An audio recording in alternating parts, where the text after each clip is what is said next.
Alright, it's showtime! Welcome to the Dogwood Theater, so here at Stone Mountain Park. My name is Tom Bennett. I am a zookeeper at North Georgia Wildlife Park in Cleveland, Georgia. So the animals you see today don't live here on site. I'm with a private zoo up in Cleveland, up here, Helen and Melania, Northeast Georgia Mountains, our vacation up that way. Come stop by and visit us up there. But I brought some of the animals down here to visit with you today. And today we're going to look at the animals, talk about the animals, and at the end of the show, I'll give you a chance to interact with a couple of the animals. So during the show, I'm just going to kind of talk about the animals. I'll walk them around. Don't reach up and try to touch the animals during the show. At the end of the show, I'll give you some instructions on touching some animals at the end. Now, these animals, again, are friendly animals, so they're not scared of you. You can be scared of them. We don't catch our animals out of the wild. These animals are up to all of their lives.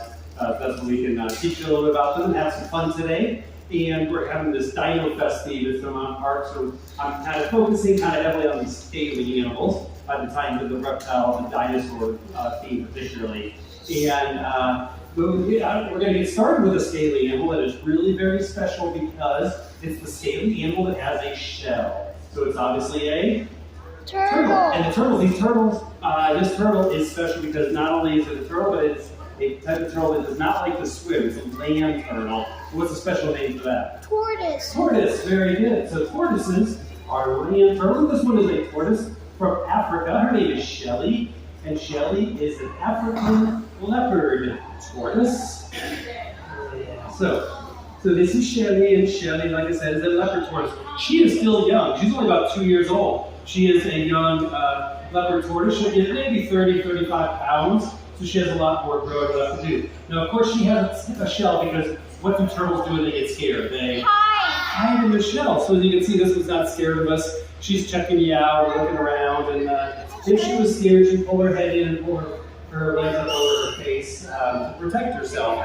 Now, they also find prehistoric fossils of tortoises much bigger than this. And living tortoises, the biggest tortoises, are alligator tortoises, Galapagos tortoises. Those guys get, very, very hundreds of pounds, so much, much larger than these guys here. And now, just like dinosaurs, some turtles are carnivores. So if you think about like T-Rex, being hunters, we got animals, turtles like snapping turtles, and others that are carnivores. Some turtles are omnivores, like you think of a box turtle. Have you ever seen box turtles around here? They eat meat, they also eat little plants and vegetation type stuff. But tortoises are herbivores. So these guys only eat plants and fruits and vegetables, and no meat for these guys. They are herbivores. And then the same with dinosaurs. Like I said, some dinosaurs are herbivores, some are omnivores, and some are carnivores. So now, as I mentioned at the end of the show, I'll let you touch a couple of animals. This is one of them. Shelly will be hanging out over here in her sandbox. And at the end of the show, if you want to see what she feels like or visit with her, she'll be hanging out over there. If you want to touch her, don't pick her up, please. Just let her stay in the box. Also, today, if you choose to touch the animals, that's great. But anytime you play with animals, always a good idea to wash your hands. So there is a sink with soap and water located over there by the exit doors. So before you head out to the park, if you want, you can wash your hands after touching the animals today. So now with our next animal is not scaly with a shell. Our next animal kind of has a shell like a thick, tough covering on his back, but it's not scaly. This next animal is fuzzy with a shell. And his name is Arlo. And Arlo, come here, little buddy. It's an armadillo. This is Arlo, and Arlo is a coconut. No, he's not a coconut, he's not a cantaloupe, it's not basketball. This is a South American three-banded armadillo. Now, he's not full grown. He'll get a little bit bigger than this, so he's still young and cute and cuddly. But he's not the kind of armadillo we have around here. This was a South American three-banded, so he has the front and the back, he has three bands, like the hinges on his back where he opens and closes. The big triangle is the top of his head, the smaller triangle is his tail, and he curls up to protect himself. That's his defense. Now, a turtle's shell is bony. It's like skeletons. Part of skeleton. This is more like thick, tough skin. So the same general defense, but actually a very different kind of like part of his body. Now, this is the now variety of armadillos. They've found prehistoric fossils of armadillos called glyptodons. They were 6.5 feet tall, like 2,000 pounds. Can you imagine one of these being like taller than me? He was like the size of a Volkswagen Beetle, a bug car. So these guys, this is a small one compared to what they were prehistorically. The biggest living armadillos are going to be giant armadillos that are about 3 feet long, and those live in South America. Now, I'm going to try to get him to, here he comes. There he is. See, I told you there was an animal there. Now, I mentioned when I got him out, he is fuzzy with the shell. So now that he's coming out, you can see the hair on his belly, because they are mammals, so he's got hair, he's warm-blooded, they drink milk from their babies, he's a vertebrate, breathes air, live birth, all that stuff you know about mammals in school. So he is an animal. Also, besides the hair on his belly, you notice he has huge, big claws. Now, his claws are not for attacking you, his claws are not for climbing, his claws are for digging. He likes to dig in the ground, he digs burrows to live in the ground, but he also digs looking for food. Do you know what he likes to eat? Bugs and worms. Don't we all? So he's but he also eats some plants and fruits and vegetables, so like roots and berries. So he is an omnivore. He eats a little bit of everything. And Arlo is adorable. You are not allowed to have armadillos as pets. And if you see an armadillo in the wild, don't play with them. I've never heard of anybody getting attacked by an armadillo, but some animals in the wild can carry diseases. Like if you see a bat, a fox, a skunk, or a raccoon out during the day acting kind of weird, what disease do we worry about? Rabies. Doesn't mean they all have rabies, just means they could. Armadillos are not known to carry rabies, but armadillos are known to carry another really fun disease called leprosy. So leprosy will make your skin and flesh rot fall off, so don't play with wild armadillos. So doesn't mean they all have leprosy, just means they could, but carriers, it doesn't affect them. So, alrighty, so that's Arlo. Let's say goodbye to Arlo. Arlo, go back to sleeping here. Now, when we're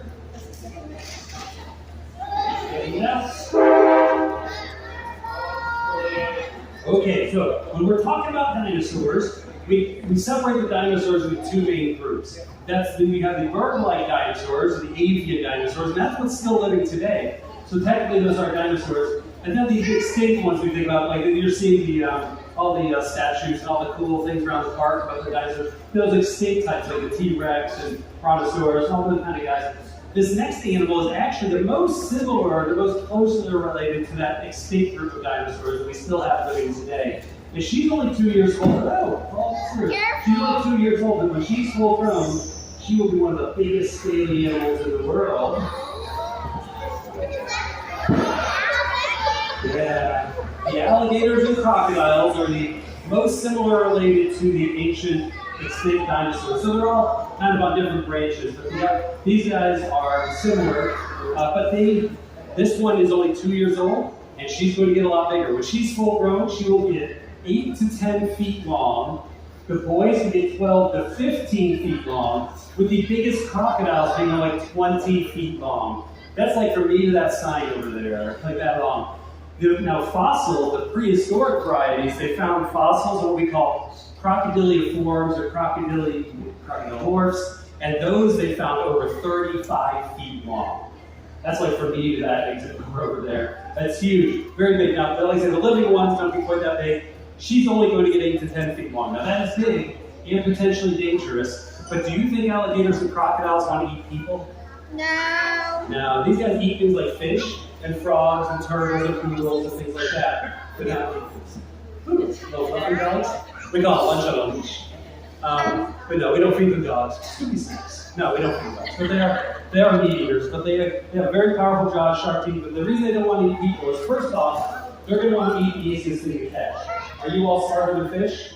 Yes. Easier to catch fish than to catch people. But also, they're going to want to eat smaller things because they don't eat much. When she's full grown, like 10 feet long, she will only need to eat 150 pounds of meat in a whole year. Now that sounds like a big number, but that's less than I weigh. That's all they eat in the whole year. So they're not using one big thing. They eat small things throughout the year. And now people do get hurt by alligators. So if you see a cute little baby alligator in the wild, what might be nearby? Mama. And she's going to do a good mom too. She'll protect her babies. Also, the males can be territorial, meaning they don't let strangers in the house uninvited. So just pay attention, stay away from them, and they will stay away from you. Some crocodiles in some parts of the world are a little more aggressive, it can be more of a problem, but yeah, American alligators, like I say, usually if people are getting hurt by them, it's because they're just too close to bothering them and not paying attention. So Alrighty. And Allie here, she is with us because she's a confiscated pet. Somebody was trying to keep her as a pet, which is obviously, first, not a good idea, but it's also illegal in Georgia. So the government, the police came, took her away from them. She needed someplace to live, so she's going to be with us for the rest of her life at North Georgia Wildlife Park. So, alrighty, what's your question? So, do you have a snake to show? We have, at RG, we have lots and lots of snakes. I'll show you everything I brought, I promise. So, you guys, you know how we say goodbye to an alligator? Say, see you later, alligator. See you later, alligator. After a while, crocodile. And, let's see. Now, my next scaly animal is a little bit different because it's missing a couple things. This next animal doesn't have any ears. Can't hear everything I'm saying. It doesn't have any eyelids, so they cannot decompose their eyes, and it doesn't have any legs. So it's obviously a snake. Now, if you see a snake in the wild, should you try to play with it? No. Because if you pick up a snake in the wild, it's going to be scared. It's going to do one of two things. It's either going to bite you or go to the bathroom on you. And neither of those are fun. They're doing that because they're scared. They want to have fun. But just like alligator snakes don't want to eat people, the snakes have to swallow their food all in one big piece. They can't chew their food. They can't tear a piece off their food. So you have to fit their belly in one bite. And you're too big for any of the snakes around here for that. Now, there are some giant snakes in the world now. Historically, like prehistoric fossils, the biggest ones ever found were titanoboas, which were over 40 feet long. That's huge. Not many snakes living that big now, but the biggest snakes in the world are anacondas, African rock pythons, reticulated pythons, and this type of snake is a Burmese python. This is a Burmese python, and she is big enough that I'm going to take a few brave volunteers. If there's anybody that wants to help hold the snake, come on up. You two, come on up. Anybody else want to help? You come on up, sure. Yeah, come on up. Yeah, if you want to help, come on up. That's good. And then you come on up. That's about as good. This snake's not that big. Okay. Well, we're not. We might pass it down the line. This is we're not all. Hey, so get in the line. Nice and close. So stand facing that way. Facing that way. Okay. We're all going at the same time. There's no first. Just find a spot in line. Find a spot in line. Okay. So, all right. Now, let's take a step back. The snake's not this long. But we'll make it work. So, everybody get started. So, okay. So, hands out flat in front of you. And we're going to the snake will probably make it about here, and then after a while, we'll pass it on to you guys. So, it doesn't matter. They're doing just fine. They're doing perfect. And then we'll get to hold the snake. You'll have this whole teamwork, a little piece. And like I said, it's not going to fit. Not going to go all the way to the end, but we'll take turns and we'll pass it down. Her name is Hugger. She's an albino Burmese python. And little girl.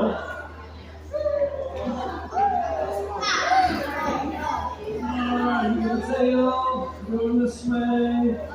There we go. Okay, we're going to stop right about here, and then you guys all take a step that way. Then after just a second, we'll pass it down, okay? All right. If you guys want to be in the next group, you're going to stand up here. You guys stand over here. You'll be in the next group, okay? So, all right. We'll get you guys next. You put your hands down. So this is an albino Burmese python. She is about 12 feet long, and she's stretched out straight. And snakes come in two varieties.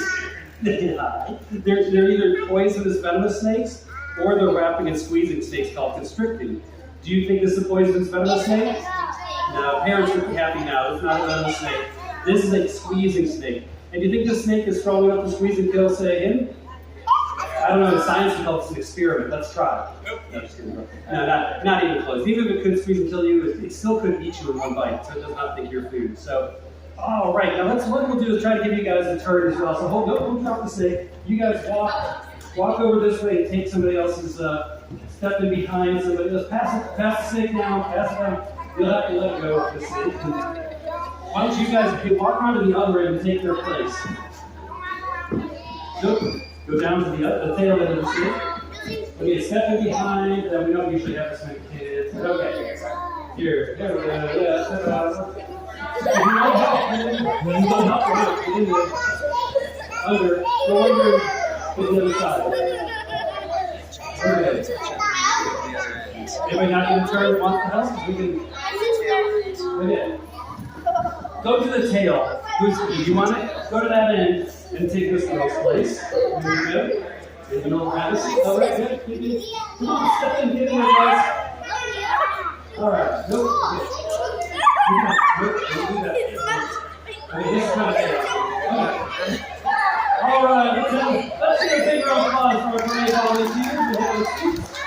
So, Brian family. All right.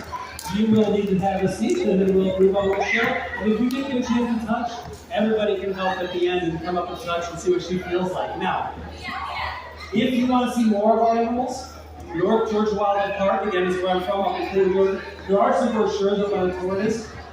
As I mentioned, the tortoise will be here for you to touch. You can touch the same on your way out. And again, if you touch the animals, you can see a watching station over there. And other than that, thank you for coming to the show. Enjoy the rest of your day here at Stone Mountain Park, and we'll see you later. Bye-bye.